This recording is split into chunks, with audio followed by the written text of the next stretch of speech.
To the Robin's Football Thoughts podcast. I'm your host, Robin Lalisse, and today I'm going to talk about my biggest observations about how the NFL draft affected the league, division by division, team by team.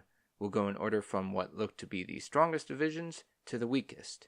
And without further ado, we start with the two divisions that had 3 playoff teams in each. The NFC North is going to be an incredible offensive division, with a ton of shootouts and barn burners. Was arguably the best division in football last season before early playoff exits looks that way again this year.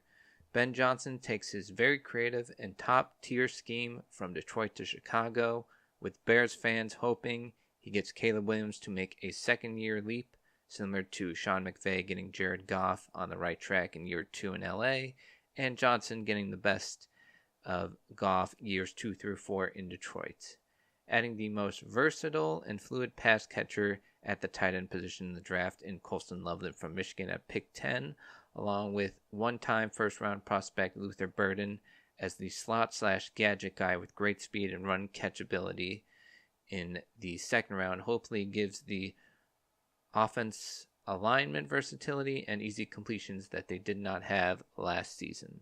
This, along with investments in the offensive line, trades for All-Pro Joe Thuney from the Chiefs, Pro Bowl center Drew Dahlman from Atlanta, and rookie Ozzie Trapillo in round 2 at tackle make what looked to be a near-perfect offseason restructure complete on offense, other than not a huge investment at running back outside of potential steal Kyle Monangai in round 7, though a Nick Chubb or J.K. Dobbins signing would help in that area.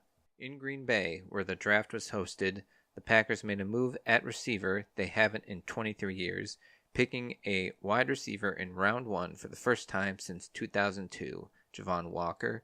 In Texas wideout, Matthew Golden. Golden's 4.29 speed replaces what Christian Watson, currently dealing with a knee injury, provides in terms of stretching the field vertically. And third-round pick Savion Williams from TCU adds a gadget-type element to the offense that should help Jordan Love take the next step into potential superstardom. General Manager Brian Gutekunst was previously praised in past years for building as deep a receiver room as any in the league. However, injuries to Watson and Romeo Doubs with concussions, drop issues across the board, including Dontavian Wicks, and inconsistent production from the group led to the organization taking unprecedented steps to making sure this position is not an issue this season and hopefully beyond. Head coach Matt LaFleur should be able to complement a great ground and pound run game led by Josh Jacobs with an aggressive and unpredictable passing attack to keep pace with any and all teams, including in division. This will be needed, especially with the cornerback room not addressed significantly, putting a ton of faith and trust in Jair Alexander. The Minnesota Vikings' past 2 off seasons have been about going year to year with the quarterback position, offering short-term deals to Kirk Cousins in 2024 and Sam Darnold this past offseason in 2025. In both instances, the signal callers left, and General Manager Kwesi Adolfo-Mensah took that money and applied it to the trenches, making sure they are as loaded as possible on both fronts. Interior defensive additions included Jonathan Allen and Javon Hargrave, former Pro Bowlers coming off injury-plagued down years, and on offense, guard Will Fries and Ryan Kelly, a center from the Colts, were signed. Ohio State's Donovan Jackson was selected at the number 24 pick to man the other guard spot, and the only other relevant draft pick to the offensive side was wide receiver Taj Felton from Maryland at pick 102. These pieces, along with the two-headed monster of Aaron Jones and Jordan Mason at running back, and a loaded skill group of Justin Jefferson and Jordan Addison at receiver, and T.J. Hawkinson at tight end, provide plenty of weapons for second-year quarterback J.J. McCarthy to walk into. That, along with reigning Coach of the Year Kevin O'Connell, an offensive guru on the level of any in the league, give McCarthy and Sam Howell, acquired in the draft, as good at infrastructure as you could ask for. While they are unlikely to repeat a 14-3 regular season from last year, the Vikings will be as fun and dangerous a team in the league when combined with Brian Flores' feisty defense. The Lions, despite and many times being crippled by injury on defense, went 15-2, winning the NFC North and getting the top seed. However, the ravaged depth chart and an off night from Jared Goff led to an early playoff exit against the Commanders, and soon after, offensive coordinator Ben Johnson went to coach the division rival Bears, and defensive coordinator Aaron Glenn got the head job for the Jets. Losing both coordinators to head coaching positions is never an easy thing to deal with, evidenced by the 2023 Philadelphia Eagles' late season collapse. However, Detroit continues to build an incredible roster with general manager Brett Holmes, who made an interesting move in going from pick 102 to 70 from the Jaguars, exchanging 2 future third-round picks and a 6th-round pick as well to pick Arkansas wide receiver Isaac Tesla. Though there was not much college production, the high-level athletic traits Tesla showed for a 6'4", 214-pound receiver, including 4.43 speed and a 39.5-inch vertical jump, make him an intriguing piece to add to a top-tier receiver duo in Amon-Ra St. Brown and Jameson Williams. Can new offensive coordinator John Morton keep this offense humming? How will new defensive coordinator Calvin Shepard do in his first season, and will his unit have a cleaner bill of health than the one at the end of last season? The answer to these questions may decide if the Lions repeat as division champs for the 3rd straight season. The AFC West will likely give the defending 3-time AFC champion Kansas City Chiefs a lot harder time than they are used to. With the Las Vegas Raiders hiring Pete Carroll, every team in the division will have a coach that has led a team to Super Bowl contention. Carroll, along with new GM John Spytek, is immediately changing the culture, trading for his quarterback for his final 2 seasons in Seattle and Geno Smith, and using a number 6 pick to draft Boise State running back Ashton Jeanty. But they didn't stop there, adding to the offensive line with 3rd-round picks Caleb Rogers at guard and Charles Grant at tackle to hopefully make a bottom-tier run game one that can be elite in just year 1. On top of that, receivers Jack Besh in round 2 and Dante Thornton in round 4 joined Brock Bowers and Jacoby Myers to hopefully give Geno Smith and new offensive coordinator Chip Kelly pieces to light up the scoreboard in Vegas. Despite the vast improvement, it will be an uphill battle to escape the AFC West basement, but the Raiders organization is willing to take that gamble. The Denver Broncos have overcome the ill-fated Nate Hackett Russell Wilson arranged marriage in just 2 seasons to become a contender. Teams around the league have begun to pick their brain trust, with Darren Muji selected as the new GM of the Jets, and Brian Stark, now the new assistant of the Raiders, getting front office promotions elsewhere, and David Shaw is a front office assistant that went to the Lions as their new pass game coordinator. John Morton from the pass game coordinator in Denver to now with the Lions, and then tight ends coach Declan Doyle was hired as the new Bears offense coordinator. A Denver defense that led the league in sacks and was looking elite under coordinator Vance Joseph by season's end brought in even more talent. They signed linebacker Dre Greenlaw and safety Talanoa Hufanga from the San Francisco 49ers, then drafted Texas cornerback Jahdae Barron at pick 20 and front 7 players Savion Jones and Quay Robinson in the late rounds. Offensively, Sean Payton got 3 weapons in veteran tight end Evan Ingram, UCF running back R.J. Harvey with great hands and speed in round 2, and physical Illinois wide receiver Pat Bryant in round 3. He is just beginning to build a team in the image of his great Saints teams. Another year of development for Bo Nix and a potentially dominant defense should make all elite teams, including the Chiefs, at least sweat. In a recent appearance on The Rich Eisen Show, Chargers coach Jim Harbaugh said he woke up early one night and thought, "I have to get Justin Herbert into the Hall of Fame," acknowledging it would probably take a couple Super Bowls. In a transition year that included moving on from an expensive and aging receiver group, Herbert had a 23-3 touchdown to interception ratio, the best in the league, and got Los Angeles to an 11-6 season.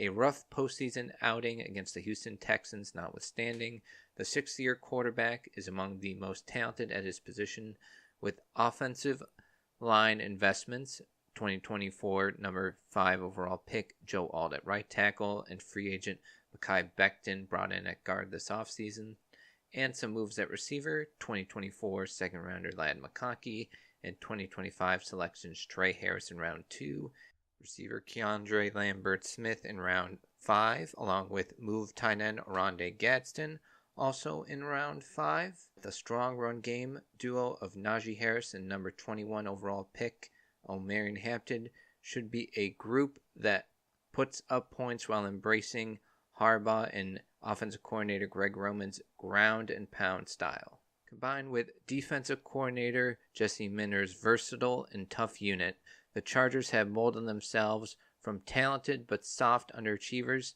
to a gritty team that will likely beat you, and if not, at least take their pound of flesh. Despite the improvements of their rivals and an embarrassing loss in the Super Bowl, the Chiefs remain the class of the division and conference until proven otherwise.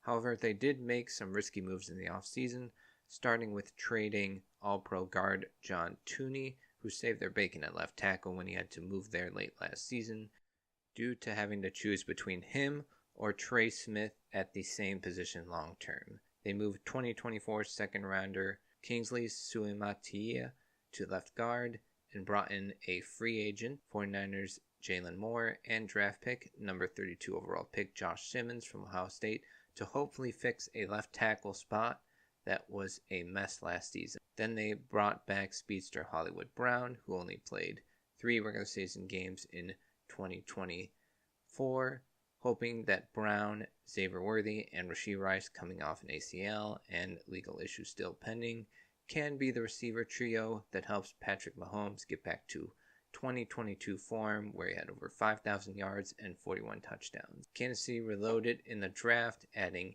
defensive lineman Omar Norman-Lott and Ashton Gillette, cornerback Noel Williams, receiver Jalen Royals, and running back Brashard Smith, among others. They are still the team to beat as usual and could prove to be once again, but expecting a repeat of a 15-2 season and a 12-0 record in one-score games is hard to imagine.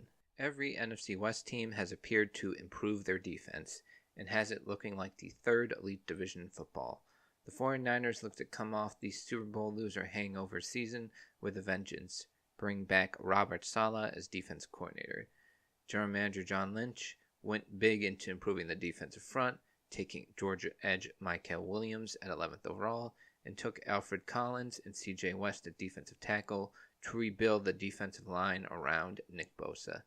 Third-round pick Nick Martin was thought to be a reach, but San Francisco needs a replacement for the departed Dre Greenlaw, who made an elite duo with Fred Warner. The Niners appear to take the 2025 season seriously, with established veterans like Bosa, Trent Williams, Christian McCaffrey willing to go to voluntary OTAs, and a fingers-crossed bill of health can get them back into big-time contention, even in a loaded division and conference. The Cardinals are now in the third year of General Manager Monty Austinfort and Coach Jonathan Gannon and their regime, and have spent much of the past 2 off-seasons building up a once undermanned defense into one that now, hopefully, makes sure that there is no late-season slide in the Kyler Murray era. 5 of 6 picks were on defense, led by number 16 pick Walter Nolan, an interior defensive lineman who will likely be mentored by veteran signing Calais Campbell. In the second round, they took Michigan corner Will Johnson, who was once thought of as a potential top 10 pick, but dropped due to a knee issue, and he joins a young secondary led by Budda Baker. Free agent additions Dalvin Tomlinson and Josh Sweat should provide the sturdy line play and pass rush that hopefully give Arizona a more consistent defense. If Murray and 2024 number 4 overall selection Marvin Harrison Jr. can work on their chemistry and become a big-time quarterback-receiver combo, the Cardinals can just maybe finally change the narrative on being an early season darling followed by late season disappointment.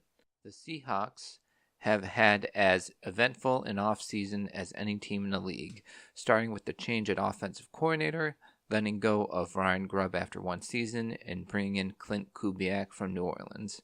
Then there were a pair of moves at quarterback, with Geno Smith being traded for a third-round pick to the Raiders, and Sam Darnold, who spent 2023 on the San Francisco 49ers, with Kubiak on staff, being signed from Minnesota. The receiver room has had some shakeups, with DJ Metcalf being traded to Pittsburgh for a second-round pick, and longtime stalwart Tyler Lockett being let go, with replacements coming in the form of free agent signings Cooper Kupp and Marquez Valdes-Scantling. Second-year head coach Mike Macdonald appears to be making his stamp toward having Seattle go from a pass-happy team to a defensive juggernaut with a strong run game, drafting safety Nick Emanwari to be a Kyle Hamilton type and get the unit to play at the level his Ravens teams did. They drafted playmakers like Miami tight end Elijah Arroyo in round 2 and receivers Torrey Horton and Ricky White in the late rounds, along with 7th-round running back Damon Martinez out of Miami. Darnold needs as much protection as possible in order to avoid seeing ghosts, evidenced by the selection of North Dakota State guard Gray Zabel at pick 18. General Manager John Schneider also took the pick from the Geno Smith trade, 94th overall, to select dynamic but inconsistent passing quarterback Jalen Milroe from Alabama, adding him to Darnold and returnee Drew Lock to make a totally new signal caller room. Perhaps Milroe can be a unique package player early on in his development. If McDowell can get his defense to play elite and the new-look offense can be more balanced, Lumen Field may return to being an intimidating road stadium for opponents, as Seattle was only 3-6 at home last season, and the Seahawks can be back in a major way. The Rams have gone completely away from the F-them picks reputation they previously had under general manager Les Snead, using draft capital to get young, small-contract defensive linemen like Jared Verse, Braden Fisk, Kobe Turner, and Byron Young. They also added a future first-round pick from the Falcons that will give them the ability to either get a high-end player or maybe get their quarterback of the future in 2026. They added to that elite defensive front with third-round pick Josiah Stewart out of Michigan and free agent signing Poona Ford, and also traded up for Ole Miss linebacker Chris Paul to improve the biggest weakness on defense. If they are able to trade for Jalen Ramsey to bring him back to Los Angeles, defensive coordinator Chris Shula will have a unit that can frustrate just about any offense in the league. The head coach-quarterback combination of Sean McVay and Matt Stafford is as good as any from December on, and with the additions of Devontae Adams, an upgrade from Cooper Kupp, and second-round pick Terrence Ferguson, there shouldn't be as many periods of scoring issues that got the Rams off to iffy starts, 1-4 the past 2 seasons, and less reliance on winning low-scoring games. If this team is even within striking distance of contention, history shows they are capable of beating anyone and making a run to win it all. The AFC North was a division that looked to be the best in the league after the 2023 season, with all 4 teams having winning records. However, it no longer looks as uber competitive as it once did, and there's been more noise, and not good noise, around these teams than they would have liked. While he will still be on the books for a few years, the Deshaun Watson era is over in Cleveland for all intents and purposes, and the 4-man quarterback room doesn't exactly inspire confidence. 40-year-old Joe Flacco can chuck it deep, and also to the other team. Kenny Pickett has been a first-round disappointment. 5'11" Dylan Gabriel is undersized and feels like a long-term cheap backup. Shedeur Sanders is the most discussed 5th-round pick quarterback maybe in the history of the league, but doesn't feel like a good development situation for anyone. Getting a first-round pick in 2026 and an early second-round pick used on running back Quinshon Judkins to move down the draft from number 2 to number 5 seems like good business, but allowing a top-tier talent like Travis Hunter to go elsewhere is eerily similar to past Cleveland trade downs for additional picks. 2011 Julio Jones, 2016 Carson Wentz, and those didn't pan out. Judkins and 4th-rounder Dylan Sampson should make for a fun running back duo, and 5th overall pick Mason Graham next to Myles Garrett improves the defensive line, but 2025 honestly feels like a take-your-medicine year to a high 2026 draft pick and maybe a better future. The Bengals have spent the offseason having to pay top dollar to keep the receiver duo of Jamar Chase and T. Higgins when they arguably could have saved money signing them to deals in 2025, and still have yet to extend the reigning sack leader Trey Hendrickson. Number 17 overall pick Shamar Stewart was drafted to be his running mate, but he feels underwhelming with only 4.5 career sacks in college, and unless he and previous high draft picks Miles Murphy and Joseph Osai step up, Hendrickson will be the only one providing consistent pressure. 2nd, 4th round picks were used on linebackers Demetrius Knight and Barrett Carter respectively, and both may have to play early if veteran Jermaine Pratt gets his trade or request release honored. New defensive coordinator Al Golden from the University of Notre Dame has his work cut out for him. And if that side of the ball isn't greatly improved, it might require Joe Burrow to have not just another top 5 quarterback season, but an MVP season in order to just make the playoffs. It's really not hyperbole when you consider 2 matchups against the Ravens in division, who swept the 2024 series, a matchup at Buffalo, and the NFC North gauntlet, and that's before factoring in the rest of the schedule. A 3rd straight season at home in January without a postseason berth and rumbles of wasting Joe Burrow's career would get very loud. Mike Tomlin has yet to have a losing season in his 18-year tenure in Pittsburgh, but the current Steelers quarterback room of Mason Rudolph, 6th-round pick Will Howard, and Skylar Thompson isn't making anyone in the AFC fearful. Granted, Aaron Rodgers is likely to sign and bring in a veteran presence, albeit a declining one whose name is bigger than his game at this point, but regardless would definitely improve the position. 1st-round pick Derek Carman adds to intimidating and deep defensive front to go along with Cam Hayward, Keanu Benton, and TJ Watt. The Watt is in contract negotiation. Can 2nd-year offensive coordinator Arthur Smith make the offense work with yet another quarterback change, the addition of 3rd-round pick Caleb Johnson running back, and the acquisition of talented but temperamental wideout DK Metcalf. Metcalf signed a 5-year, $150 million contract, and in went Metcalf, out went George Pickens, both with their series of on-field outbursts and emotions, and they could not keep the both of them on the roster and have it be a great situation. Instead, they get a 3rd-round pick from the Cowboys for Pickens and additional pick considerations. While Tomlin is a great manager of egos and chaos, and has an incredible overall record, not winning a playoff game since the 2016 season is un-Steeler-like. How much longer will organizational stability come at the cost of not getting past that roadblock? It remains to be seen. The Ravens in the Lamar Jackson era have rode the 2-time MVP to incredible regular season heights and been on the doorstep of getting to their ultimate goal. However, their difficulties in not getting past Josh Allen and Patrick Mahomes in the postseason are incredibly frustrating for the fan base.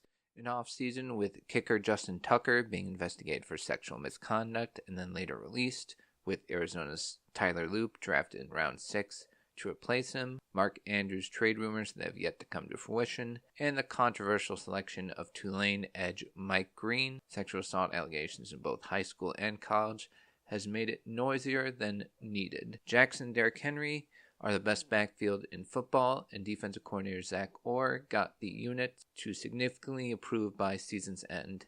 The additions of 1st-round safety Malachi Starks, Green, linebacker Teddy Buchanan, and free agent corner Chidobe Awuzie can get Baltimore to rival the juggernaut that went 14-3 2 seasons ago, if all goes well. The return of offensive coordinator Todd Monken should get another elite season out of Jackson, and the offensive line picks of tackles Emory Jones and Carter Vinson in rounds 3 and 5, and center Garrett Dillinger in round 7, create depth up front and should open up big plays, run or pass. But going 14-3 against AFC North schedule at Buffalo and the NFC North division, among other games, would take a Herculean effort.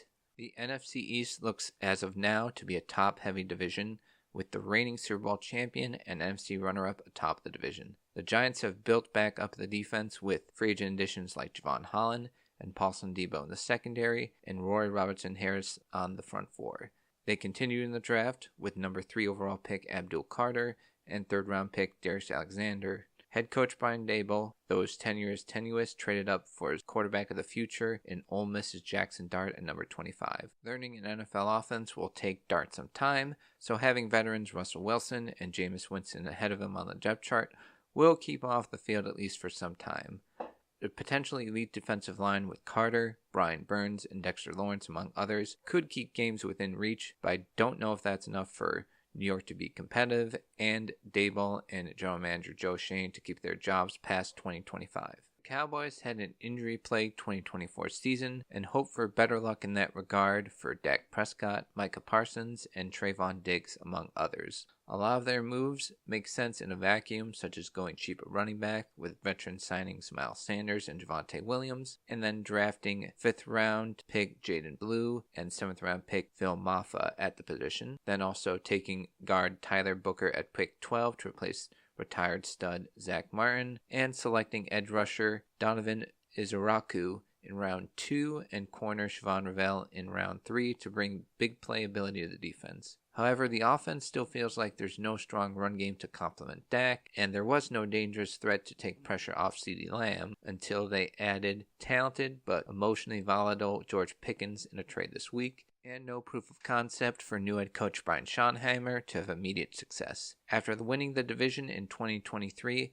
Dallas has been surpassed by both Philadelphia and Washington, and both appear to have a far brighter future than Jerry Jones' unit. Battling for even a playoff berth in the loaded NFC looks like a tough road. The Commanders became the surprise team of 2024, with Jaden Daniels' incredible rookie season and Dan Quinn as head coach taking them from the doldrums of the NFC East to a top-tier squad in the conference. They spent the 2025 offseason making big moves to hopefully be the beast in the East, trading for veterans like tackle Laramie Tunsil and wide receiver Deebo Samuel, and drafting Oregon's Josh Connerly to build a fortress around their star quarterback. Second-round pick Trey Amos provides depth at cornerback, but letting Jonathan Allen go at defensive tackle and replacing him with first-round disappointment Javon Kinlaw was a very peculiar move. An improvement from a 12-5 season may seem like it's on the horizon, but a quick glance at the schedule includes 2 games against the Eagles, 2 against a hopefully Dak-led Cowboys team, and having top-tier divisions like the NFC North and AFC West included. Even a stronger Washington team with an improved roster may have trouble equating that record, let alone surpassing it, but they will give it their best shot. Eagles dominated the Chiefs in all facets to avenge the 2023 Super Bowl and win it all. Yes, they've had their fair share of departures, releases of Darius Slay and James Bradbury at corner, the trade of safety Chauncey Gardner-Johnson, and then free agent departures like Milton Williams, Josh Sweat, and Mekhi Becton, etc. But that didn't stop general manager Howie Roseman from making plenty of intriguing moves. He traded up with Kansas City at pick 31 to select Alabama linebacker Jahad Campbell to join Zach Bond, and then signed former high draft picks Azeez Ojulari and Josh Uche to add pass rushing depth, and then took safety Andrew Makuba in round 2 from Texas to put more youth into an emerging secondary. They also surprisingly settled the Dallas Goedert contract dispute at tight end, so Jalen Hurts has all the weapons and a great offensive line in front of him. Until proven otherwise, the Eagles are the favorites to win it all. The Patriots entered the offseason with as much salary cap space and draft capital as any team in the league in order to revamp their roster, and did so in a lot of ways. New head coach Mike Vrabel plans to make incumbents on the team and opponents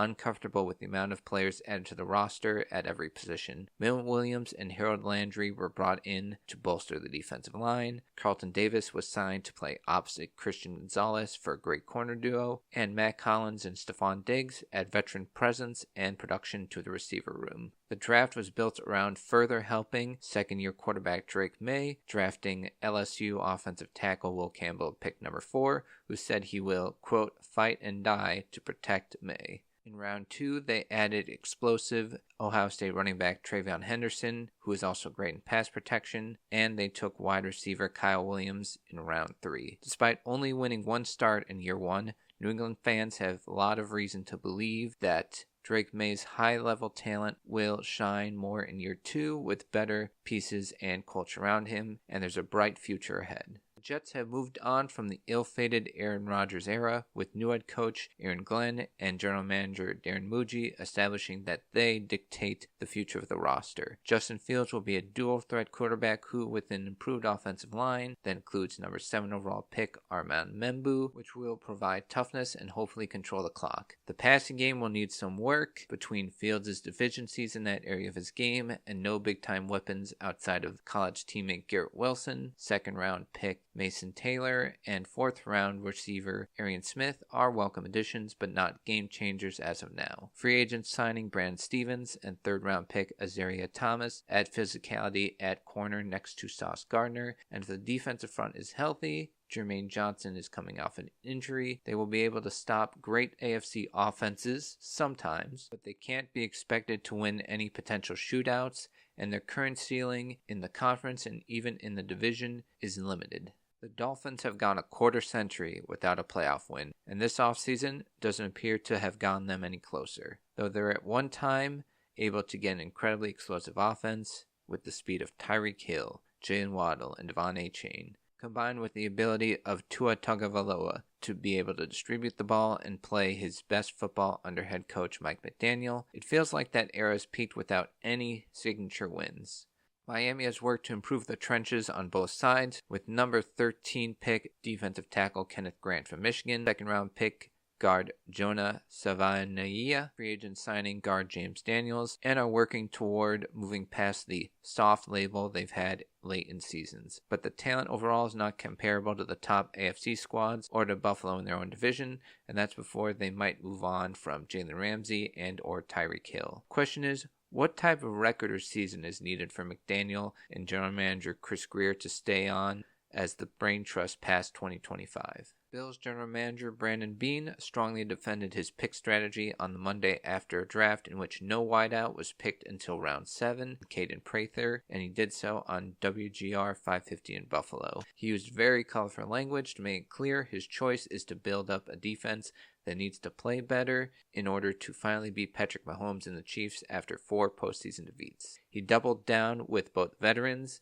and draft picks on the defensive line and secondary. There's a trio of signings: Joey Bosa, Michael Hoyt, Larry Ogunjobi, the last 2 dealing with suspensions to start the year on the defensive line, and then on the back end, Trey White, Dane Jackson, and Derek Forrest were signed. This was supplemented on draft weekend with corner selections Maxwell Hairston round 1, Jordan Hancock in round 5, and Dorian Strong in round 6. And then on the defensive front, TJ Sanders in round 2, Landon Jackson in round 3, and Deon Walker in round 4. Wide receiver was addressed in the form of 25-year-old free agent signings Josh Palmer and Elijah Moore, who haven't produced big numbers thus far, but have shown in limited sample size the ability to separate and be playmakers. If Josh Allen continues to play like an MVP, and head coach Sean McDermott finally has the pieces to make his defense be great in the most important moments, maybe this will be the year the Bills finally get over the hump. Fingers crossed.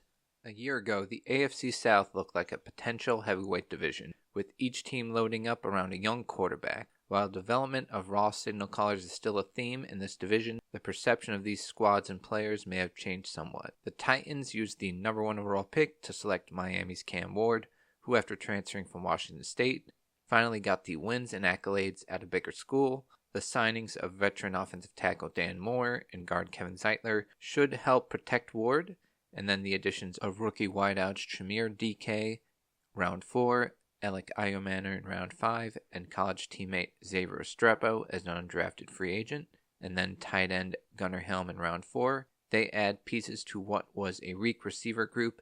Vets Calvin Ridley and Tyler Lockett were the only ones on the roster currently, and make it workable. Head coach Brian Callahan was brought in to help develop Will Levis off a rookie campaign with some promise, but got too frustrated with Levis' series of turnovers and ill-advised mistakes. With an ownership group that just brought in its 3rd GM in 3 years, Mike Borgonzi, will they exercise patience for Ward's potential growing pains? And how is Callahan's long-term status affected?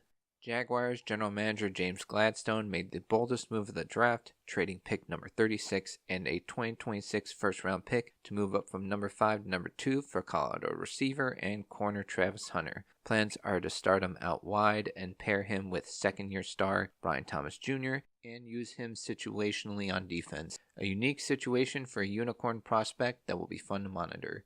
New head coach Liam Cohen got the Buccaneers offense to play at an elite level in both the pass and run game last season, and Jacksonville fans want him to get the form out of 25-year-old Trevor Lawrence that they saw at the end of the 2022 season when he won a playoff game and challenged the Chiefs in the divisional round. There were 8 more picks in the draft and 10 or 11 more in 2026 to keep building up the roster, and the addition of Hunter and De'Ami Brown with draft pick Bashal Tutin round 4 and the Quint Allen round 7 in the backfield will hopefully provide the balance needed to get Lawrence the most comfortable he's ever been.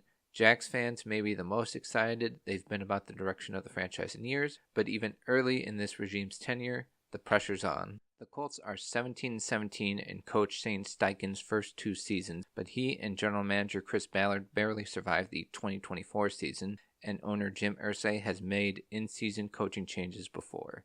Frank Reich was fired midway through the 2022 season, so neither of them may be safe. The defensive side of the ball received reinforcements in the form of new coordinator Lou Anarumo from the Bengals and free agent signings Charvarius Ward and Cam Bynum in the secondary.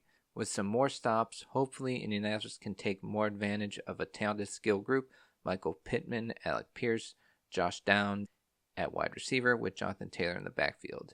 And they also added Penn State tight end Tyler Warren with the 14th pick in the draft. But to do so, either 2023 number 4 overall pick Anthony Richardson or to become more consistently accurate and finally start for a majority of the season, or Daniel Jones will have to play at or above his 2022 season that got the Giants to the playoffs. Either outcome would be welcome, but can't exactly be counted on. The Texans were the preseason darlings of 2024, with a second-year CJ Stroud and receiver trio of Nico Collins, Tank Dell, and Stephon Diggs. However, injuries to those three receivers, bad offensive line play, inconsistent play calling that resulted in a coordinator change this offseason, out went Bobby Slowick, in went Nick Caley, and this culminated in a year where they won the AFC South and a playoff game again, but still felt very underwhelming compared to expectations. The trading of stalwart left tackle Laramie Tunsil sent shockwaves, but Houston believes new leadership was needed in the offensive line room. Investments like second-round pick Ariante Ursary and free agent signings Cam Robinson and Trent Brown will need to step up immediately. General Manager Nick Caserio replenished the receiver room with a trade for Christian Kirk and the drafting of Iowa State duo Jaden Higgins and Jalen Noel, and pass-catching running back Woody Marks. Hopefully that should help Stroud bounce back from a bit of a sophomore slump. With a top-tier defense, this feels like enough to win the division for a third straight year. But will anyone amongst their AFC South rivals make a jump to be a challenger? And even if not, can DeMeco Ryans' squad do much more in a loaded AFC in terms of both elite teams and quarterbacks than they have the past 2 years? Very tough to see as of now. The NFC South nearly annually is viewed as the worst division in football, and there hasn't been enough elevation in most of the 4 teams to move them up the divisional rankings. The Panthers had arguably the worst vibes of any NFL team early in the 2024 season when they benched 2023 number 1 overall pick Bryce Young just 2 games into the year after trading several assets to get him. When he came back into the lineup midway through the season, he and head coach Dave Canales got on the same page, and he made massive improvements, bringing optimism into the offseason. Carolina has loaded up the skill group around him, signing Rico Dowdle to complement Chuba Hubbard and 4th-round pick Trevor Etienne in the backfield. They also drafted a receiver in the first round for the second straight year, with number 8 overall pick Tetairoa McMillan joining Xavier Legette and veteran slot wideouts Adam Thielen and Hunter Renfrow, and tight end Mitchell Evans picked in the 5th round to go alongside Tommy Tremble and Jatavian Sanders. Defensive line additions were made in the form of 2nd and 3rd round picks at edge in Nick Scorton and Princely Unimanielen, along with free agent signings Derek Noddy and Bobby Brown inside to hopefully make the unit far more of a resistance to opposing offenses, although Jadeveon Clowney was released at the edge position. If all this leads to a more competitive squad all season long, the Panthers may be a massive turnaround team. The Saints always find a way to maneuver the salary cap to go from the red to somehow being able to field a squad.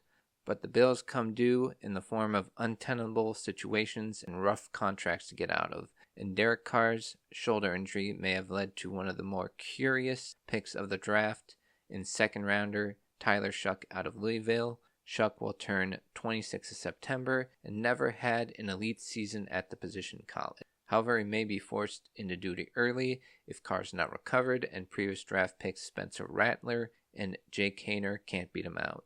New head coach Kellen Moore has to help transition this team into the future with defenders like Cameron Jordan, Demario Davis, and Tyrann Mathieu in the final years of their deals, but I've yet to see anything this offseason that makes me think New Orleans will be incredibly competitive or have a legitimate plan to move forward.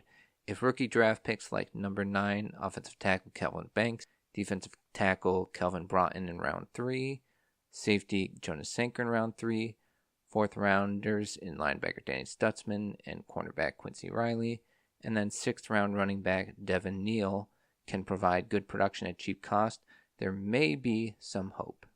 The Falcons continue to make news for all the wrong reasons with the combination of general manager Terry Fontenot and head coach Raheem Morris. New defensive coordinator Jeff Ulbrich was in hot water, along with Atlanta for his son Jax's role in the prank calling of NFL draft selections, resulting in major fines and embarrassment for both.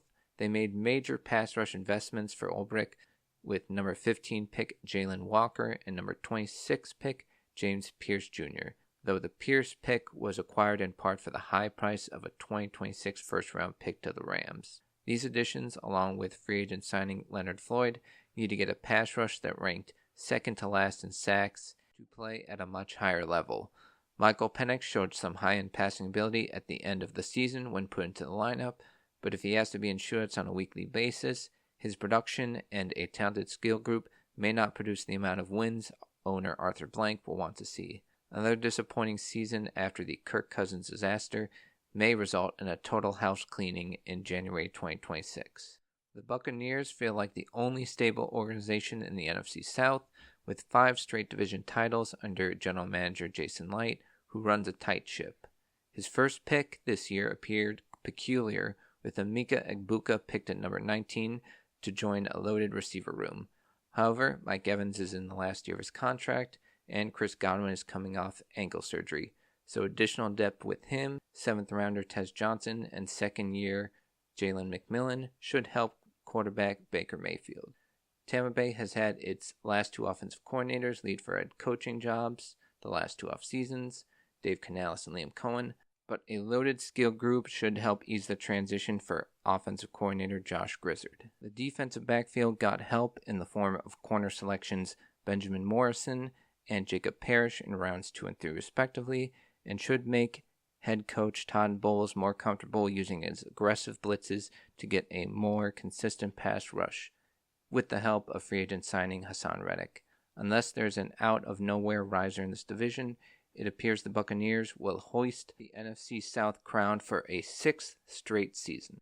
Thanks again for tuning in to the Robin's Football Thoughts podcast.